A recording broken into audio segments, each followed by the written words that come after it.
नमस्कार। आज हम जनजाति, अनुसूचित जनजाति के संबंध में बात करेंगे, जिसमें जनजाति का अर्थ, परिभाषा, विशेषताएं सम्मिलित हैं। सामाजिक व्यवस्था की सबसे प्रारंभिक अवस्था आदिम समाज कहलाती है। सामाजिक विकास की परंपरा में कुछ समाज बहुत पीछे रह गए और वह आज भी लगभग वैसा जीवन व्यतीत करते हैं जैसा जीवन वह अपने प्रारंभिक काल आदिम सामाजिक व्यवस्था के समय में व्यतीत करते थे। इनको जनजातीय समाज के नाम से संबोधित किया जाता है, जाना जाता है। मानव समाज का वह समूह जो सांस्कृतिक दृष्टि से आज भी सभ्य समाजों की तुलना में अत्यंत पिछड़ा हुआ है, उसे जनजाति कहते हैं। विकास क्रम के अनुसार यदि मानव समाज के, मानव समुदाय के विकास को देखा जाए तो उसका क्रम हो सकता है आदिम समाज, जनजातीय समाज, कृषक समाज, ग्रामीण समाज, नगरीय समाज और औद्योगिक समाज। Doctor GK. अग्रवाल ने अपने मत के अनुसार सभ्यता के विकास के आधार पर मानव समाज के विकास को 3 मुख्य भागों में विभाजित किया है, जिन्हें उन्होंने जनजातीय, ग्रामीण और नगरीय समाज का नाम दिया। हरिश्चंद्र उत्पत्ति ने अपनी पुस्तक ट्राइब इन इंडिया में लिखा है कि रिजले, लेके, ग्रिक्सन, सोलार्ड, टेल्टस, सेम्बिक, मार्टिन तथा ठक्कर जैसे सामाजिक विचारक इस मानव समूह को, जनजातीय मानव समूह को आदिवासी के नाम से संबोधित करते हैं। बेंस ने इन्हें वन्य जाति अथवा जंगली जाति कहा। जे.एच. हट्टन ने इन्हें प्राचीन जनजाति के नाम से संबोधित किया। मानवशास्त्री एल्विन ने इन्हें आदि स्वामी नाम दिया। जी.एस. घुरिये ने इन्हें पिछड़े हिंदू अथवा तथाकथित आदिवासी कहकर संबोधित किया। यहाँ यह उल्लेखनीय है कि जी.एस. घुरिये ने जनजातियों के लिए अनुसूचित जनजाति का नाम प्रस्तावित किया था और इस नाम को भारतीय संविधान द्वारा स्वीकार किया गया और भारतीय संविधान में इन्हें अनुसूचित जनजाति का दर्जा दिया गया। ब्रिटिश शासन काल में इस समाज को धार्मिक, जातीय दृष्टि से अलग समझने के लिए एक जनजातीय संबंधी श्रेणी की अवधारणा प्रारंभ हुई। सन 1931 में ब्रिटिश शासन काल में सबसे पहले जनजातियों की गणना हुई। स्वतंत्रता के पश्चात भारतीय संविधान के अनुच्छेद 342 में राष्ट्रपति को यह अधिकार दिया गया कि वह समय समय पर सार्वजनिक अधिसूचना के माध्यम से जनजातियों को अनुसूचित जनजाति के रूप में घोषित करें। सन 1950 में भारत सरकार ने जनजातीय समुदायों की पहचान कर 212 जनजातीय समुदायों की एक सूची तैयार की। उस संबंध में अनुसूचित जनजाति आदेश लागू कर इन्हें अनुसूचित जनजाति का दर्जा प्रदान किया गया और इसके परिणाम स्वरूप इन्हें अनुसूचित जनजातियों के लिए संविधान में जो सुविधाएं, व्यवस्थाएं, संरक्षण प्रदान किया गया है वह प्राप्त होना प्रारंभ हुए। सन 1971 में अनुसूचित जनजातियों की संख्या 427 थी, जो वर्तमान में बढ़कर लगभग 635 हो गई है। इस प्रकार राष्ट्रपति द्वारा अधिसूचित वे जनजातियां जो संविधान की विशिष्ट अनुसूची में दर्ज हैं, अनुसूचित जनजाति के नाम से जानी जाती है। अनुसूचित जनजातियों का निर्धारण करने के लिए सामान्यतः 4 प्रकार के मानदंडों को आधार माना गया।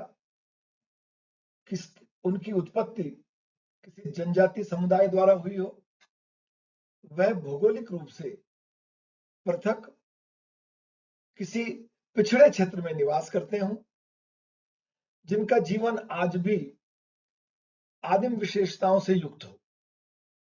उनकी सभ्यता, उनकी संस्कृति, उनकी जीवन शैली आज भी प्राचीन समय के अनुसार हो और वे जीवन के प्रत्येक क्षेत्र में, आर्थिक क्षेत्र में, सांस्कृतिक क्षेत्र में, सामाजिक क्षेत्र में, संपर्क के क्षेत्र में, शिक्षा के क्षेत्र में सभी प्रकार से पिछड़े हुए हों।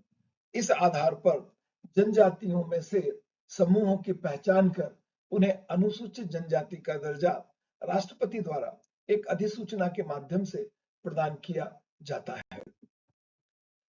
पारिभाषिक दृष्टि से अगर हम देखें तो पिडिंगटन के शब्दों में हम जनजातियों को व्यक्तियों के एक समूह के रूप में परिभाषित कर सकते हैं, जो कि एक समान भाषा बोलता हो, एक समान भूभाग में निवास करता हो तथा जिसकी संस्कृति में एक विशेष समरूपता रहती हो।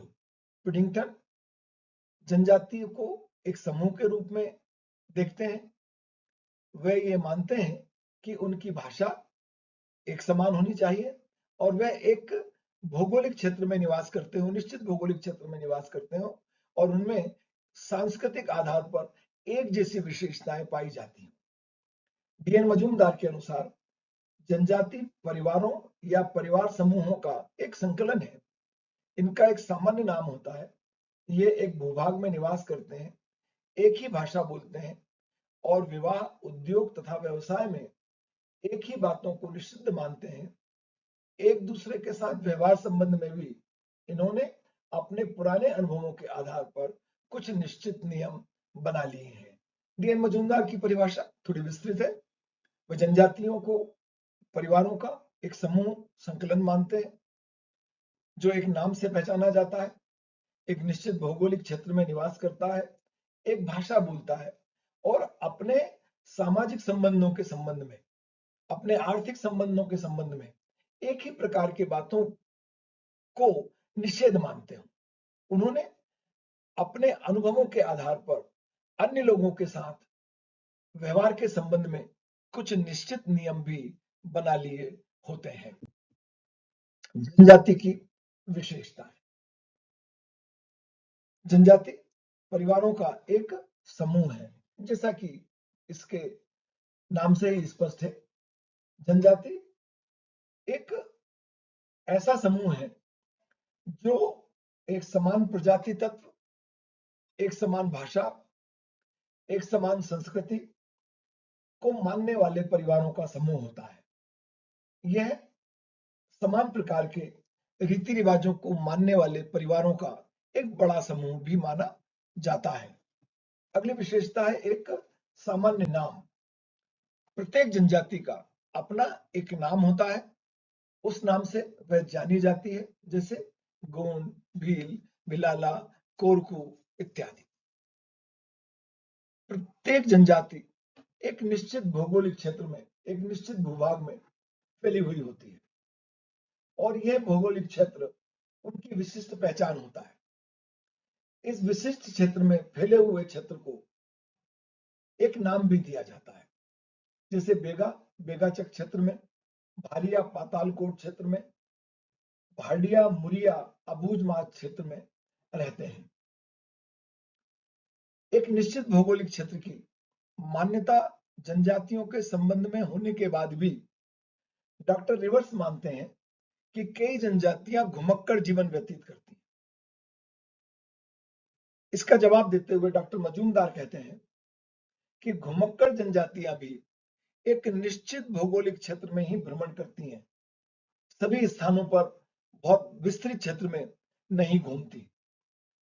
ये तय है, ये सच है कि कुछ जनजाति समूह घुमक्कड़ प्रवृत्ति के होते हैं, किंतु घुमक्कड़ होने के कारण ऐसा नहीं माना जा सकता कि वह जनजातीय समूह नहीं है, क्योंकि घुमक्कड़ होने के बाद भी उनका एक निश्चित भौगोलिक क्षेत्र होता है जिसमें वे भ्रमण करते हैं, जिसमें वे आवागमन करते हैं।